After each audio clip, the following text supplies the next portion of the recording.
Después, chiquillos, al final de la neurona tenemos los terminales axonales. Y eso está en esta arborización terminal donde en cada una corresponde un botoncito. Este botón se llama botón sináptico. Y en este botón sináptico, ¿qué es? Es la porción terminal del axón donde van a comprenderse los neurotransmisores. Ahora, ¿qué tienen que entender, chiquillos? Que hay dos tipos de sinapsis, que es la comunicación, la transmisión del impulso nervioso. Una es la sinapsis eléctrica, en que no hay neurotransmisores, sino que hay canales de comunicación directas entre una neurona y otra, donde pasan distintos iones. Pero la mayor importancia lo dan en las sinapsis químicas, producidas por neurotransmisores. ¿Dónde se van a almacenar los neurotransmisores? En los botones sinápticos, donde se van a establecer la sinapsis. ¿Cómo se define la sinapsis? Si el impulso nervioso continúa o no a la célula postsináptica. Si hay sinapsis cuando continúa el impulso. Ahora, el concepto de sinapsis es bien interesante, porque la sinapsis es una definición más estructural. Es como la comunicación entre el botón sináptico de la neurona presináptica y la dendrita, por así decirlo, de la neurona postsináptica. Entonces, pregunta PSU de admisión 2019, por lo tanto salió el año pasado.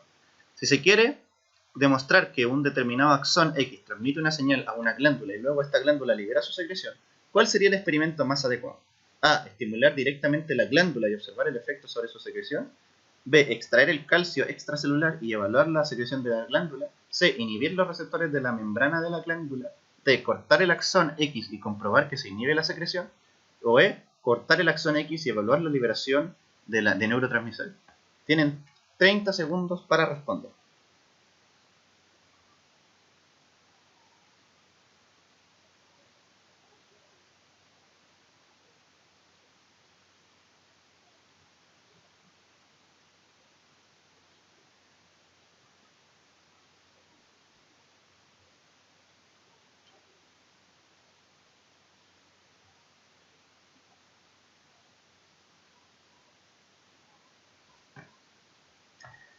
Ya, chiquillos. La correcta es la de cortar el axón X y comprobar que se inhibe la secreción. La pregunta le está preguntando básicamente si este axón X tiene que ver con esta glándula. Entonces, de todas las opciones que ustedes tienen, hay muchos distractores, como extraer el calcio extracelular o estimular directamente la glándula, o inhibir los receptores de membrana de esta glándula.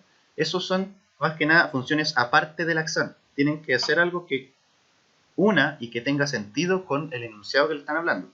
Cortar el axón X y evaluar la liberación de neurotransmisores solo está evaluando la neurona. ¿Por qué? Porque podríamos hacer eso y evaluar si hay liberación de neurotransmisores o no, pero ¿qué tiene que ver con la actividad de la glándula, cierto? Por lo tanto, la más correcta es dorada. Cortar el axón X y comprobar que se inhibe la secreción de la glándula, ¿cierto?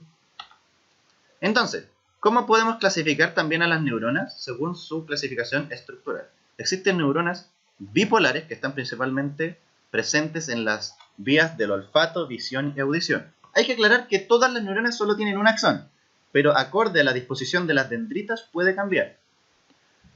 Por ejemplo, acá, a nivel de olfato, visión y audición solo tienen una dendrita. En este caso, esta es la dendrita. ¿Y esto qué va a producir? Que viaje a nivel de soma y eso genere después un viaje por el axón, que si fijan aquí está mielinizado, hasta llegar al botón sináptico. Después, la neurona pseudo-unipolar. Está presente en vías sensitivas. ¿Se acuerdan de que el nervio raquídeo que se generaba tenía como dos orígenes? Una que tenía una zona anterior y una zona posterior.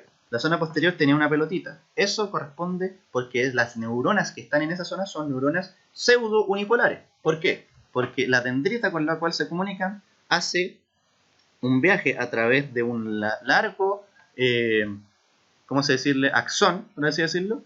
Y ese axón es el mismo axón que sigue viajando hacia el botón sináptico. Su cuerpo celular se encuentra entre los ganglios raquídeos y craneales. En los ganglios raquídeos y craneales. Esto es un mismo axón. No se vayan a confundir. Esto es una disposición específica de estas neuronas.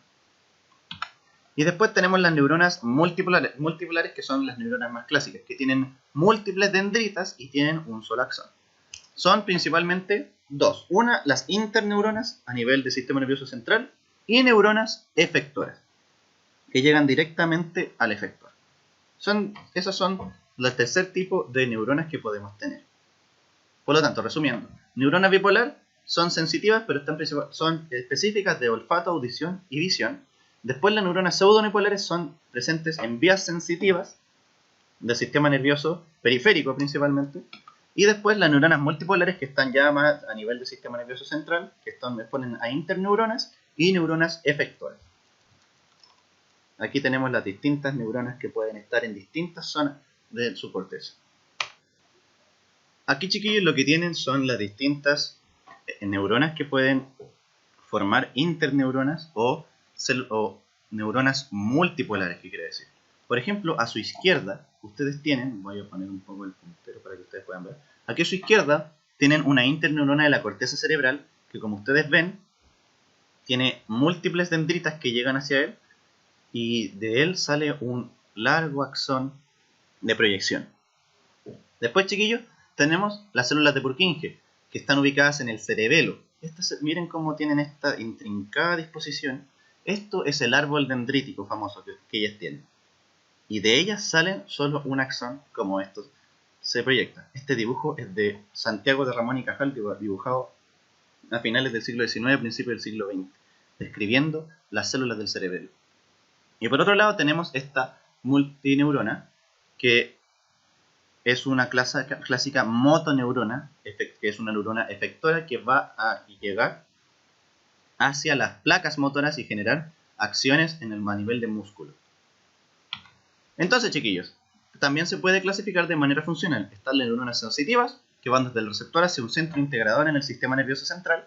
Tenemos una interneurona que puede establecer una conexión entre múltiples neuronas, que está solo a nivel del sistema nervioso central, que puede ejercer, por ejemplo, una conexión entre una neurona sensitiva y una neurona motora, efectora. Y esta neurona efectora después va desde el sistema nervioso central hasta los efectores, que serían los músculos y las glándulas. Entonces, chiquillos, para finalizar, creo que la penúltima diapo, está la neurona sensitiva acá, como ya vimos, desde un receptor. Esta viaja por el nervio espinal, va por este raíz dorsal que se llama, va hacia la asta posterior de la médula. Esta pasa por una interneurona, que estamos a nivel del sistema nervioso central, que procesa este estímulo, y eso va a generar una respuesta, viaja por una fibra motora, y esa fibra motora va a hacer sinapsis en una motoneurona que va a finalmente generar una respuesta a nivel de efector, que en este caso sí es un músculo. Aquí, por ejemplo, hay una neurona pseudo-unipolar. Acá hay esta interneurona puede ser una multineurona. Y acá, chiquillos, tenemos una motoneurona, que es la neurona motora finalmente. Y entonces, chiquillos, para finalizar, espero que les haya gustado todo lo que hemos visto acá. Aquí tenemos todo, esta lámina básicamente nos resume todo lo que tienen que saber de la neurona. Aquí tenemos las dendritas con sus conexiones con la neurona preexistente. Eso va a generar un estímulo a nivel somático. Eso a nivel somático va a generar un impulso que va a viajar por el axón, que está mielinizado en este caso, con estas distintas vainas de mielina. Por aquí viajan, chiquillos. Aquí están el revestimiento de las vainas de mielina por, en este caso, células de Schwann. Y por dentro del axón se fijan que hay microfilamento y microtúbulos ya. Todos los componentes internos del axón y de la célula en general están compuestos por componentes del citoesqueleto finalmente. Eso es lo que les va a dar la direccionalidad al impulso nervioso y al viaje de los neurotransmisores. Después, chiquillos, a nivel de botón sináptico, que es por acá, se va a almacenar el neurotransmisor en el botón sináptico y esto se va a liberar para la sinapsis. Esto es el axón, ¿qué quiere decir? Este es el soma y este es el botón sináptico. Y aquí está la arborización terminal. Entonces, chiquillos, espero que les haya servido en esta clase un poco extensa, pero importante que tienen que saber.